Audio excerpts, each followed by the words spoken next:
কালকে রাতে বৃষ্টি আসায় পুরো জমি কাদা হয়ে গেছে। তাও এই কাদার মধ্যে আজকে আমাদের কচু তোলা হয়েছে, বেশি না, এই যে আজকে এই পাশের কটা লাইন তোলা হয়েছে। আমরা মাঠে পৌঁছে দেখি আমার মা আর বৌদি কচু বাছছিল, আজকে আর বেশি কেউ ছিল না।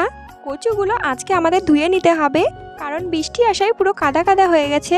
আর আমাদের যেই জমিতে কচুর চাষ করা হয়েছে সেই জমির মাটি হচ্ছে এঁটেল মাটি। বৃষ্টি হলে এঁটেল মাটি খুব আঠালো হয়ে যায়, সহজে ছাড়তে চায় না।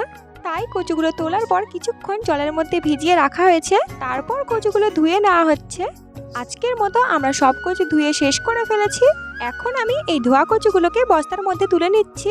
সব কচু বস্তায় লোড করে নিয়ে এখন আমাদের মাথায় করে নিয়ে যেতে হবে রাস্তায়, কারণ বৃষ্টির মধ্যে রাস্তা পুরো কাদা, সাইকেলে করে নেওয়া যাবে না, তাই মাথায় করে নিয়ে যেতে হবে।